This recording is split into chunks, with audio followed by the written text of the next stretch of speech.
Dave, you asked for a response after the performance on Saturday. In terms of performance today, do you feel like you got that?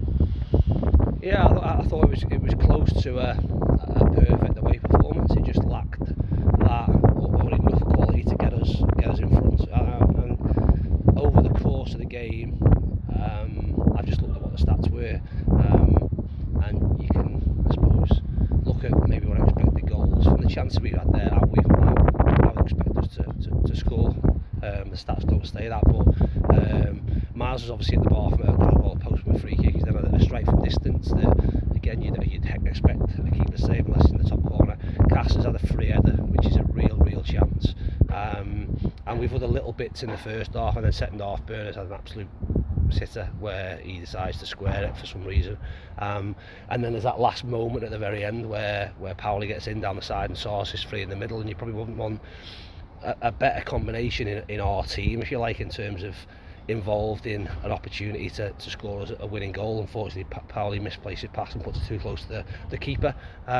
If we'd have taken one of them moments or put ourselves in front, then it probably would have been the perfect away performance. But we spoke about a clean sheet tonight was going to be important, because I've been critical of the players. They've been critical of themselves. We have been below our standard for the last two games, and we had to get back on it, and we were tonight. It can be a difficult place to come here, and when you look at how Gillingham set up, they went with the extra man in midfield today. It was 5-4-1 at times, really, and I guess it just made it really congested and difficult for either side, really, to play through. It did, but I thought we had decent control. You look at, again, the first half. I don't think it laid a glove on us really in terms of defensively. So we had good control.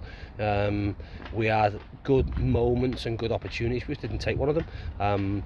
And if you do, then becomes potentially a different game. Then taking more risks, being higher up the pitch, and we possibly get more opportunities going the other way, because they're always are a threat from set pieces. Have scored, I think 40% of their goals have come from set pieces. You have to deal with that. As we saw it today, as I suppose from our perspective, threat or opportunity. Threat that, yeah, we've conceded from 6 out of 7 in the last set pieces goals that we conceded. So is it a threat or is it an opportunity to say that wasn't us? And we've shown tonight, as we have over the majority of the season, we've let ourselves down in the last 2 games, because defensively from set pieces we've been strong, and we're one of the best in the league. Unfortunately, the last 2 games have made us close to being one of the worst.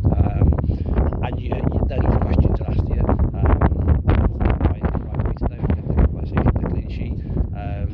dealt with everything that's been thrown at us, and if anyone was going to nick it in terms of open play chances, I certainly think it was us, based on the opportunities we had and the situations we had.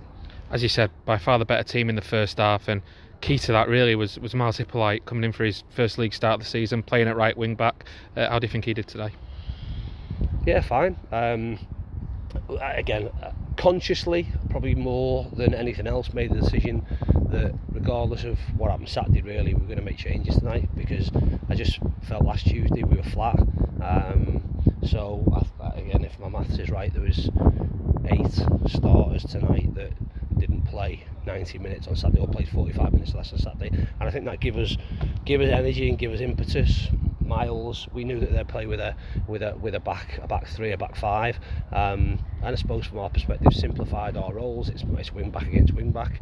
Miles probably more attacking than would be defensively, but had the opportunity to go and impact the game. He does that with a free kick that obviously hits the post, and a strike from distance, and probably has some more freedom, or is different in terms of that role than your I suppose typical right back or right wing back, and it worked well for us. I would like us to have been a bit better in possession second half, because I think we had some opportunities. We're obviously disrupted a little bit by Will, because you lose that forward running power, and him and Miles down that side has started pretty well in terms of their combinations, probably too well, because that's how Will got smashed. The second half, as you say, was a little bit more scrappy, especially when they brought on the big 2 up front. But to come away with that clean sheet, as you say, after the week you've had, that's massive, isn't it, in terms of giving you something to build on going forward now? Yeah, that was the minimum we wanted. So again, as disappointed as I can be, because if you snatch it or nick it, then it's potentially, like I say, a fantastic away performance. That was the first, or the minimum we said was around that clean sheet. So we have to, as a coaching staff, we have to say that's what we wanted, that's what we demanded, and that's what we've got. So long way to come. We looked at these two games with the Swindon game at the weekend and said that we wanted to win both of them. We've not managed to do that. We know where we're at on Saturday. We need to get back at it at home, and make no bones, we need to win that game. We'll do everything to make sure that's the case. Will Collar look like an impact injury over on that far side? Is that the case? Yeah, smash on just above his left ankle. So no roll, no twist. Fingers crossed he's fine. Like I say, I've said this before, haven't I? But although you'll see him walking out in a boot and all sorts, because as a precaution, just to make sure he's okay. We hope it will settle. We'd have had to make a decision with him regardless around the minutes he's played this week. He played more than what we'd have hoped on Saturday, and we're probably going to have to be careful tonight with him. We'd like him to have got 45, maybe 60. That would then probably have resulted in him having minimal minutes at the weekend. So hopefully he just doesn't miss sessions. We need to build his load up to, as much as he's important to us, we've got to make sure he's important for the next 14, 15 games, not the next 3 or 4. And that's the case with the other ones we've got coming back. So we've got to manage it carefully, but hopefully not to the detriment of the team.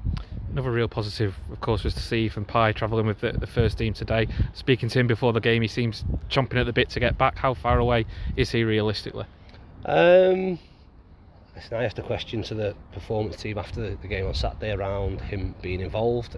It'd be a huge risk to have him involved, more around his deconditioning. He's not trained for it's close to 4 weeks, maybe a little bit longer. So it's more just fitness stuff that he needs.